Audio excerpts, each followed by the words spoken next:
Singing is the lowest form of communication.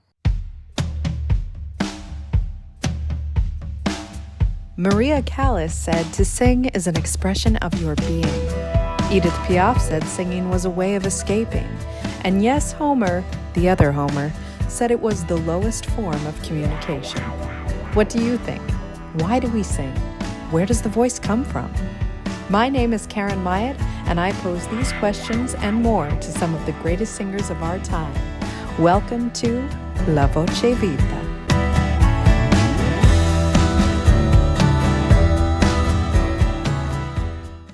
I am extremely honored to introduce today's guest, Juno Award-winning vocalist, Dora Award-winning actress. She is a recipient of the International Association of Jazz Educators Award, and in 2007, she was appointed as a member to the Order of Canada. I am simply thrilled to welcome Ranee Lee. Ranee, thanks so much for taking the time. It's my pleasure. Thanks for the invitation, Karen. You know, Montreal has so many great artists to offer, and you are right at the very top, as I think we call you Montreal's First Lady of Jazz. Oh, okay. According to the Gazette, I think. But you were not born here, so maybe a good place to start is with where you're originally from. What brought you to Montreal and how you got started in music? Okay, it's somewhat of a historic tour. I was born in Brooklyn, New York, and many years ago, but I think I was destined to be where I am right now and to have, just traveled throughout the world and throughout both countries in order to establish myself here in Montreal. And I feel this is where, I know by some fluke of nature, I was meant to be, because I think my career, my whole lifestyle has flourished and expanded to where I'm very comfortable as far as feeling good in my skin and supported by friends and relatives, and yeah, just music in general has been my survival. And it was Montreal who really sort of supported my musical endeavors. So yeah, born in Brooklyn, New York, traveled throughout every province in Canada, throughout the world, and now I'm here in Montreal, where I'm lovely and happily planted. So you must have started in music in New York. I know you were a performer of many mediums, maybe in dance as well. So how did that all begin for you? Well, when I graduated, I took up a dance course with a friend of mine, a schoolmate colleague that was into the arts, and she had started her own dance academy. I was more of a dancer when I began my musical career, but I'd sung all my life. I sang in doo-wop groups and went to amateur hour contests, and singing was just a given. Everybody sang, right? But dance was a different sort of, horse of another color. And so I started dancing with this troupe, and we were doing more of the cultural African dance choreographies.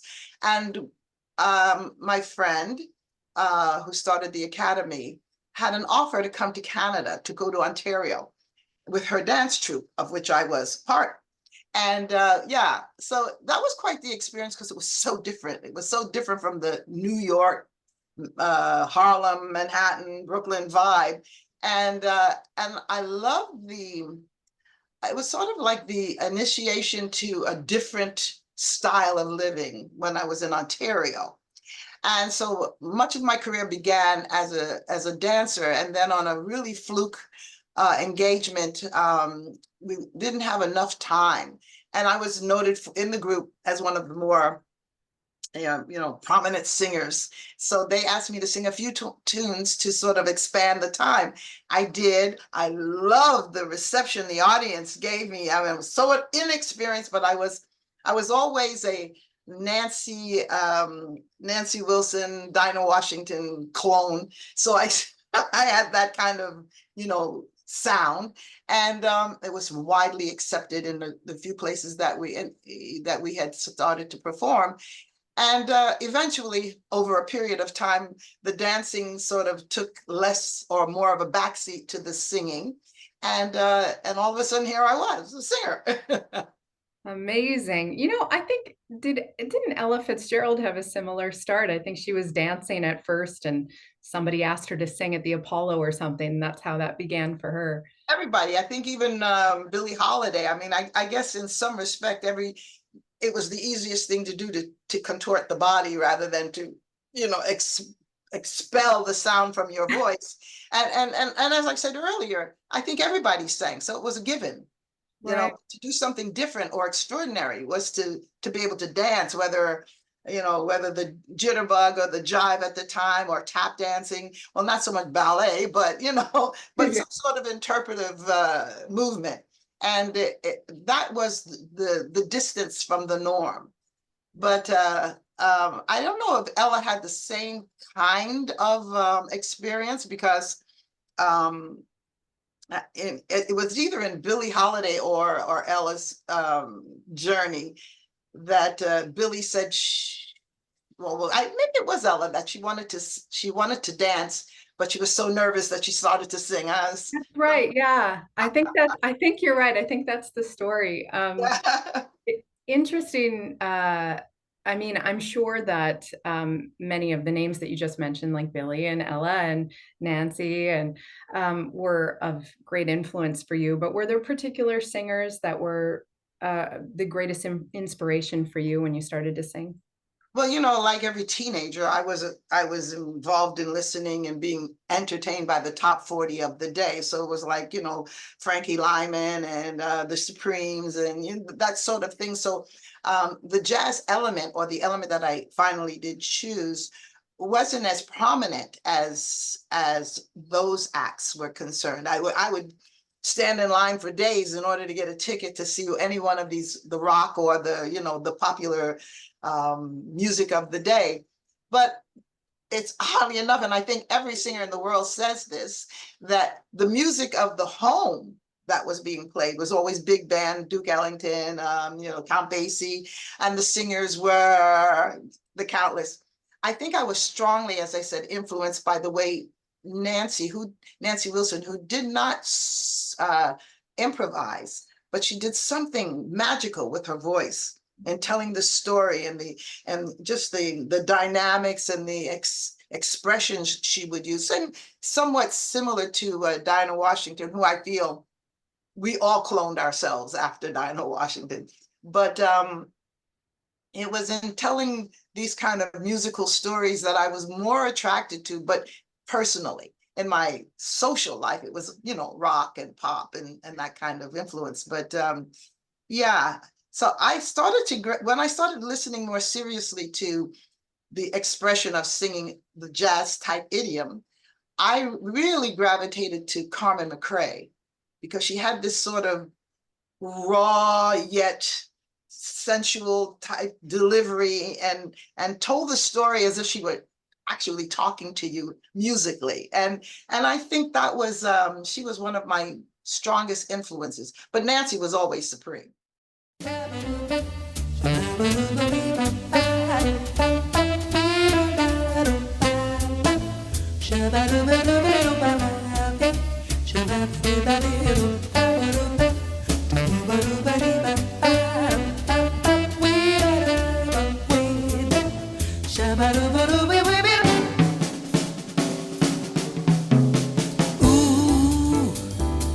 What little moonlight can do to you. Ooh, what little moonlight can do to you. You're in love, your heart's a fluttering all day long. You only stutter 'cause your poor tongue just will not utter the words, I love you. Ooh, what little moonlight can do to you. Just wait a while till little moonbeam comes peeking through. You'll get bold, you can't resist him, and all you will say when you have kissed him is ooh, ooh, ooh. What a little moonlight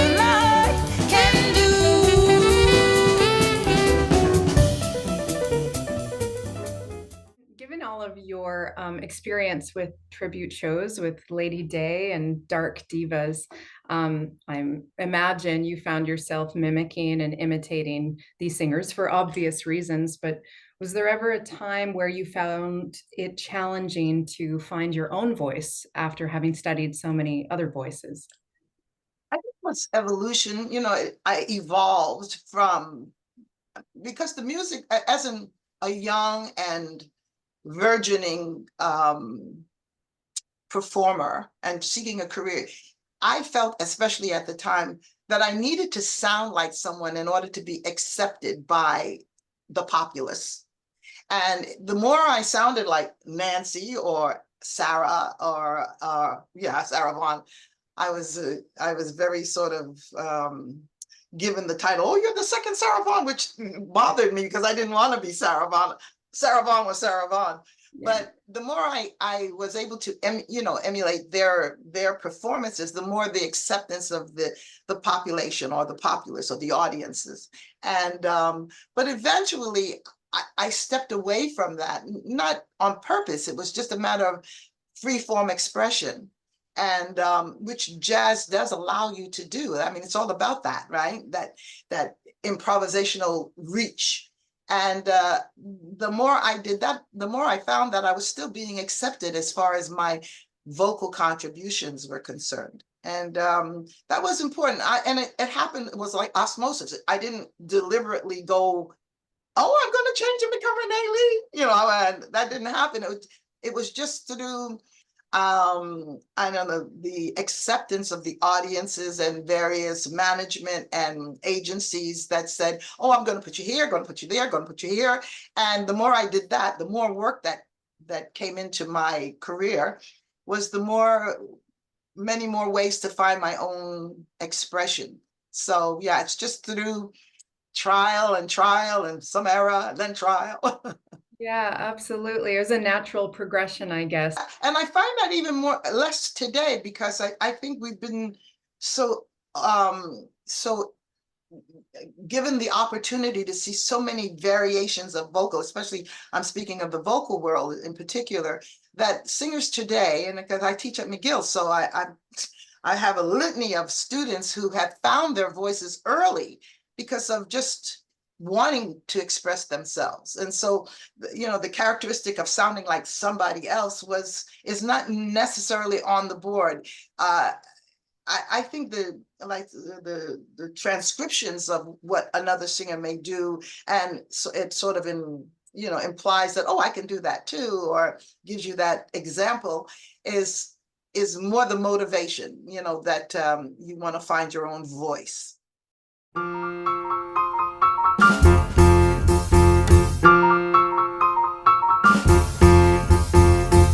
Sweet and lovely, lady be good, oh lady be good to me, 'cause I'm so awfully misunderstood. Oh lady, oh lady, oh lady be good to me. Say I'm all alone in this big city of New York. Won't somebody please have pity, pity, pity, pity on me? Just a lonesome babe in the wood. Oh lady, oh lady, oh lady be good to me.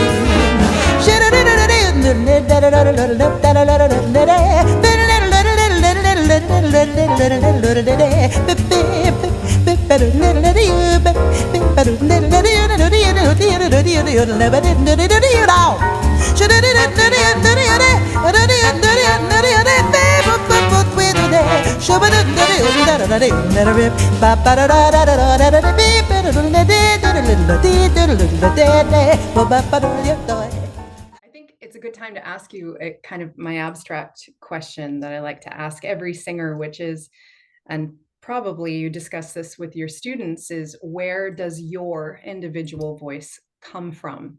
A lot of people feel that it's a spiritual or a soulful experience, or that you're a messenger or vehicle from some other source or higher power, or it's a generational thing or a cultural thing. If I think about it instantaneously, I feel that I've been exposed to so many types of expression, artist expression. I'm as a dancer, when I started, I took ballet for about the first 15 years of my life. And so the rhythm of movement, body movement, and telling the story with your body was an essential physical tool. Having the influence of other singers that sort of touched me in some way of listening. Like I say, when Carmen McRae or Nancy Wilson or any of my icons would sing, it told me a story. And inadvertently, I wanted to tell my story as the process of my career widened, so to speak. And I think that is the essence. So unless I'm singing something spiritual, I don't think I call on a higher power. I just go into where do I want to go with this song? How do I want to, expose this message? What do I feel right this minute about what I'm singing? Because that can change from Monday to Saturday, how I feel about a song and the story I'm telling. And I don't think we should sort of, stifle that process. I think we should, it's sort of like wearing, I'll say for lack of a better expression, a dress on one day and feeling really comfortable, and then putting it on 3 days later and feeling, oh, this is not quite feeling the same way, right? So it's as simulated as that. However I feel, that's where I go. Normally in concert, I choose material that I feel I'm going to really have fun doing. Therefore, I can transcend that to my audience, and not to prepare something so far in advance and be stiff about the performance of it. It's just, so that how do I expose what I'm feeling at the moment? I think vocalizing is as important and as stimulating as any other instrument or any other art form. I as I said, I paint, and so sometimes I'll sit down and in a matter of days I'll have something I'm really satisfied. Sometimes I sit down and it's months before I can sort of find it, and really feel comfortable about. So, but it is a process. And I think the vocal instrument, if we think of it as an instrument as well as a communicative tool, we play the voice rather than just sing. Because as long as you can talk, you can sing. Your voice in particular, there's no question, it's a very powerful instrument. You have a huge range, and I've noticed that a lot of your recordings are live albums, and your voice never seems to waver. So I'd love to know the vocal stamina that you have for your live performances and therefore your live albums.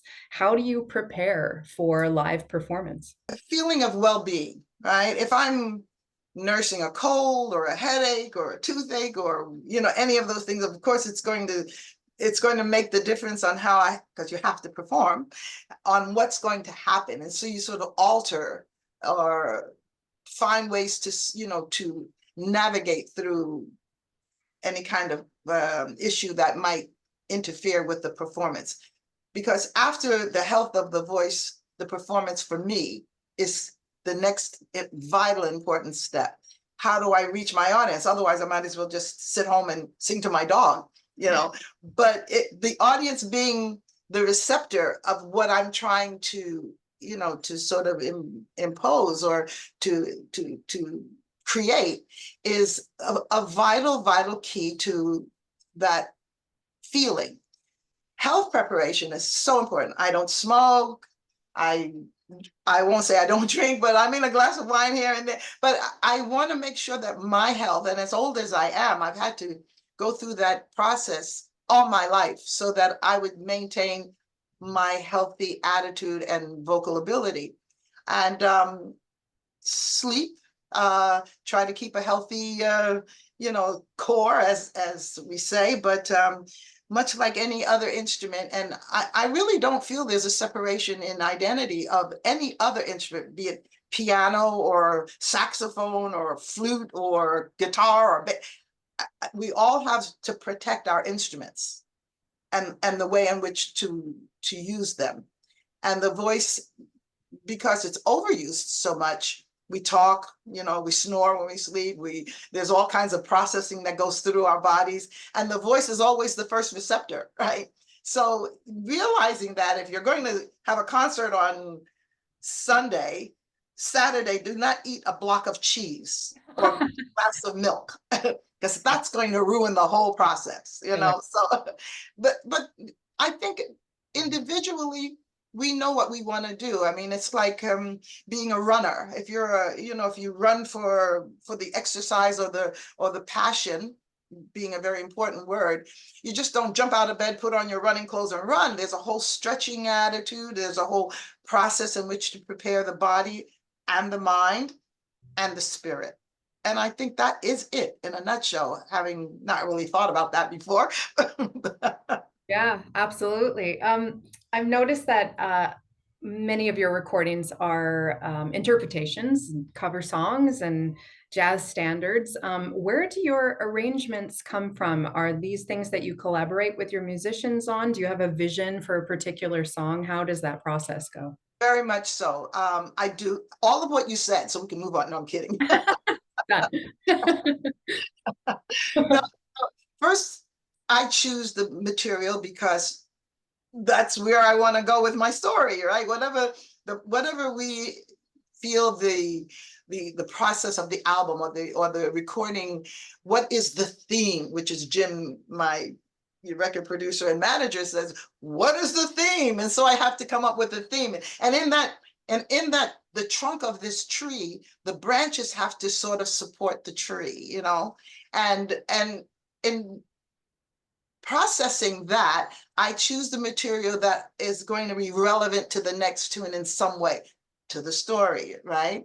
And once I figured that out, because I'm not sort of academically inclined to be able to write my own arrangements, but I have a lot of ideas. And whomever I'm going through the process of that is, whether it's other musicians. In the case of the last CD that we did, which was I don't call it a tribute to Celine, but they are covers of Celine Dion, because there is no way on this planet I'm ever going to sound like Celine Dion, right? So, but I love the tunes, you know. I mean, many of the tunes I knew before Celine signatured them, you know, and it was Tori Butler, who was my pianist for the last so many years, that I collaborated with him on where I wanted to go. And in my golden age at this time, I fell in love with a group called Snarky Puppy. They are fantastic. I mean, they are everything. They make me come alive when I listen to them. And I had the opportunity, when I discovered them, to sit through about, 8 of their recordings and their visual recordings. And I said, if I'm going to do this wonderful album because you loved me, I want to have that vibe. I want to have that feeling. So having that talk and that sort of demonstration with Tori, he immediately knew what I was talking about, and went along with the process. Everything he wrote and exampled, he let me in on it. You know, we had a couple of rehearsals. We did things where we said, yeah, we can change this or make this happen, or add this or don't, or remove that. And in that process, which is the example of most of my other recordings, it was how that particular album came to be.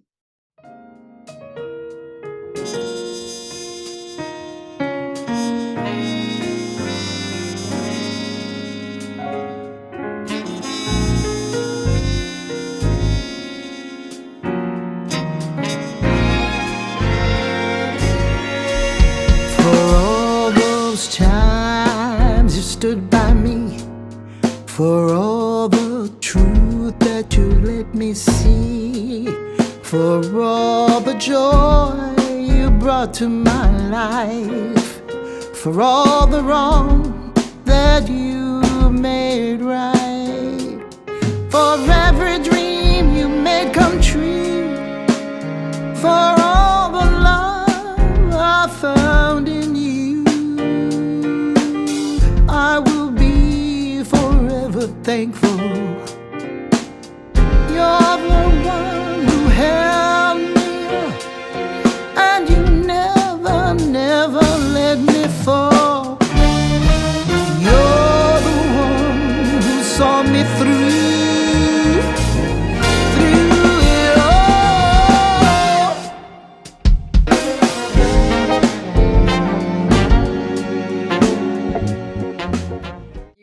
some amazing musicians over the years, I'm sure. Tori Butler is incredible. I just saw him playing the Jazz Fest with Haley Loren, and I was blown Yeah, away, no, blown right off my chair. he's extreme, really. Yeah, he's extraordinary. He really, Yeah. really is. Who are some other players that you work with? Well, I have a core band that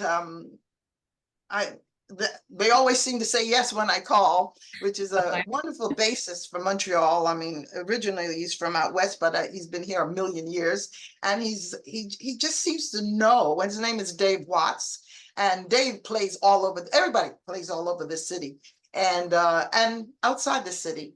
And Dave has been with me for I don't even know how many years. Since my husband Richard Ring passed away, his chair was filled with a beautiful accompaniment of Carlos Jimenez on guitar. He's just wonderful. And normally it's Jimmy Doxis, who's a fantastic drummer. Now that's my core. That's my people I work with on a habitual basis. Of course, everybody is at will to play, to spread their beautiful harmonic values around the city, and they do. So, and in some cases when I'm not playing with this particular ensemble, then there are other musicians that will, beautifully, because Montreal is filled with a wealth of extraordinary musicians. Some nameless and others very well named, but I don't think there's a club or a concert or a venue that will have a Montreal, station set of musicians that you don't come away accomplished, feel, like I've really had a wonderfully entertaining evening. Over the years, I worked with a number of really wonderful musicians. One comes to mind is Red Mitchell on bass. Ed Thigpen on drums. I mean, everybody's since gone the way of the other side. Ray Brown, extraordinary people that, without, by feeling very humbled by it all, actually, that I've been blessed to be able to be associated, whether they are known musicians or unknown musicians. It's just that in some way when we come together, we become two halves of a perfect whole. And I love that. That is very stimulating to me. I'm sure you've seen quite the change over the years when it comes to recording. I mean, you've been recording albums since the 80s. Yeah. A lot has changed as far as recording and distributing music.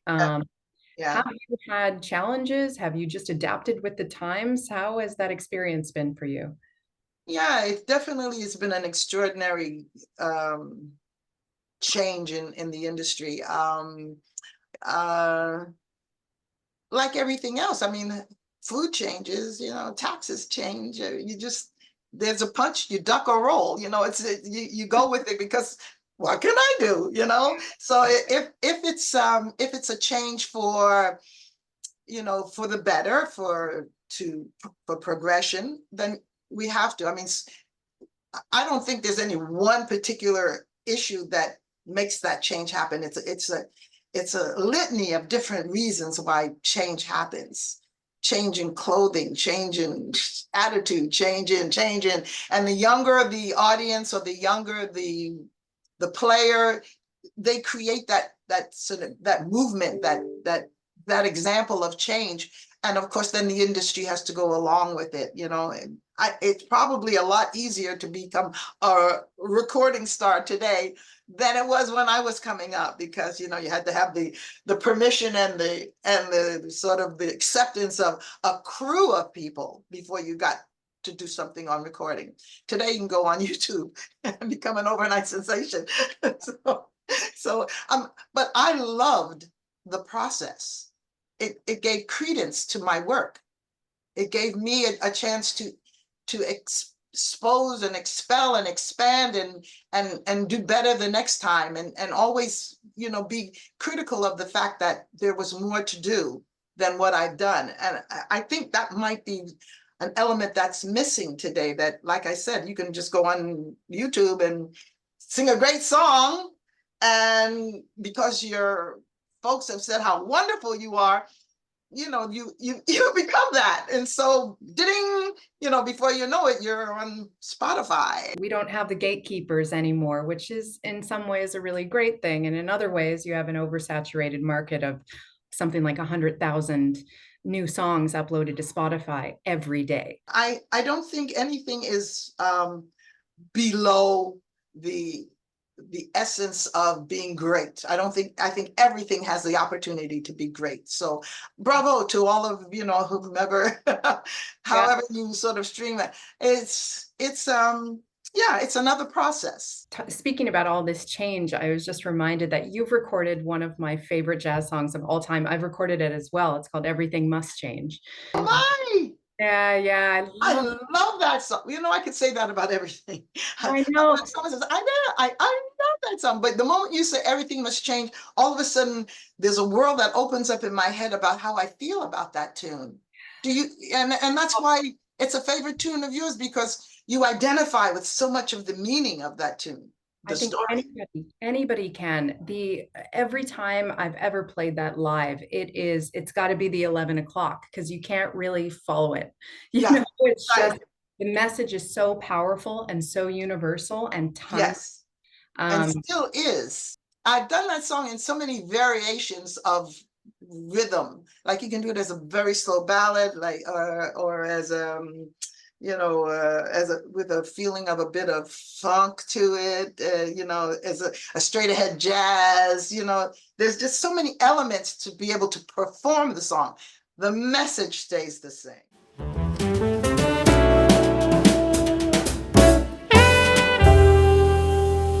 Everything must change. Nothing stays the same. Everyone will change. No one stays the same.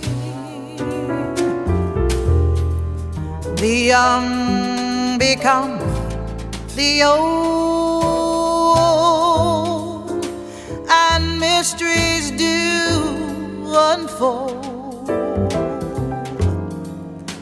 'Cause that's the way of time. Nothing and no one goes unchanged.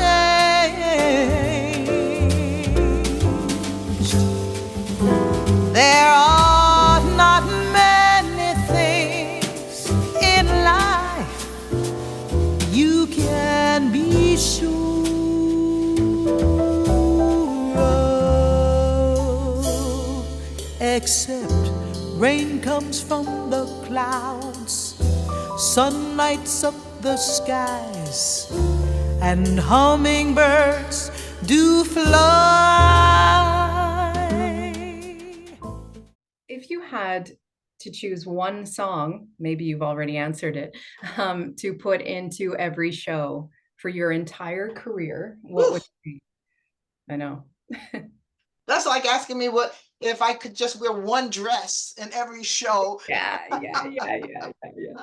Again, it's difficult. I could probably answer that, but I don't know how truthful it would be. Because again, when I say it's a matter of what I'm doing to prepare for my message to my audience, right? And I may choose a song in one performance that, it felt so good, and the band played, it was hot, and it was like, and everybody loved it.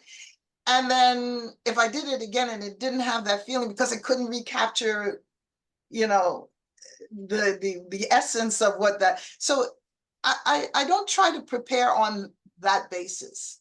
If I'm going to be, let's say I'm going into Upstairs, our wonderful jazz club in Montreal, and I know I've just been there about maybe 4 or 5 months previous, and Joel is just so wonderful at sort of supporting all the artists to come into the show, to the club. I'm going to not do the same tunes that I did 4 or 5, and maybe one of my very strong and creative moments is based on the tune that the show that I did previous. So I know I enjoy very much singing Fire and Rain, you know. I do that, and I'm able to expel every emotion. I normally save it till the end of the night, because after singing it, whatever I'm going, there's nothing else. I can't. Yeah. No, it's done. Come on. Everybody out. I'm finished. But I can't do that every night, and so it's sort of like the very special gem that I take out.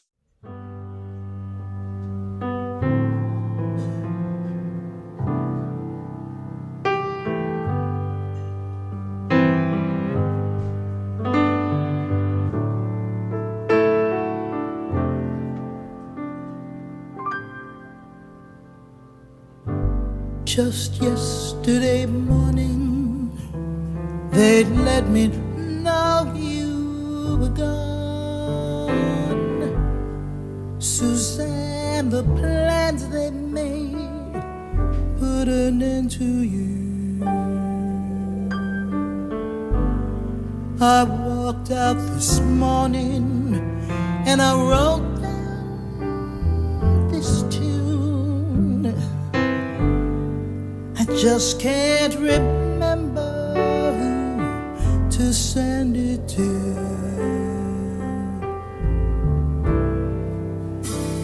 I seen fire,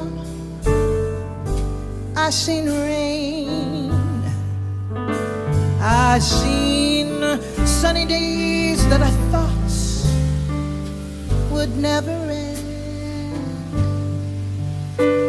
I seen lonely times when I could not find a friend, but I always thought that I'd see you again.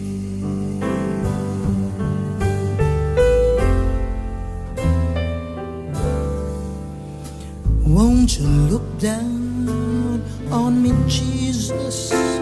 You gotta help me make a stand. You just gotta see me through another day. My body's aching and my time is at hand.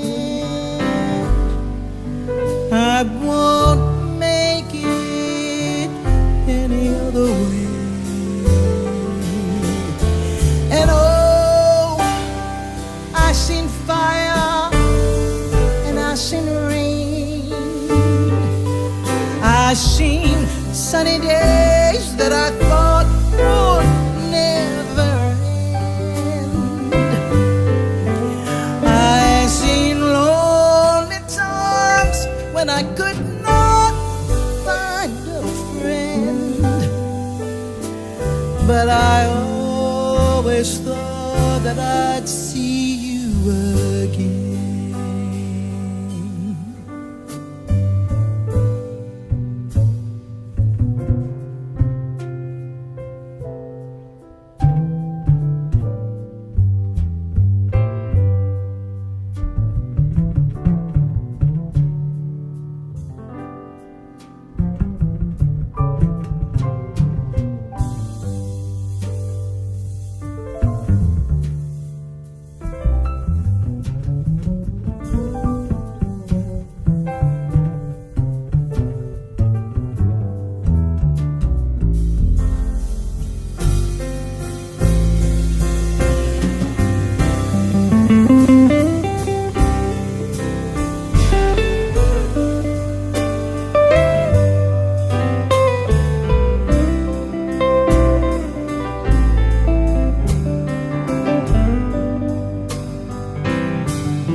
Walking my mind through an easy time, my back turned towards the sun.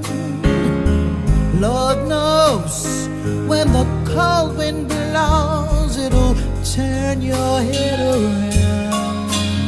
When it's hours of time on the telephone line to talk about things to come, sweet dreams and flying machines in pieces on the ground.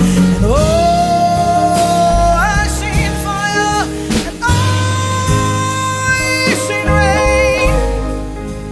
I've seen sunny days that I thought would never end. I've seen lonely times when I could not find a friend, but I always thought that I'd see you one more time. I'd see you. I always thought that I would see you again.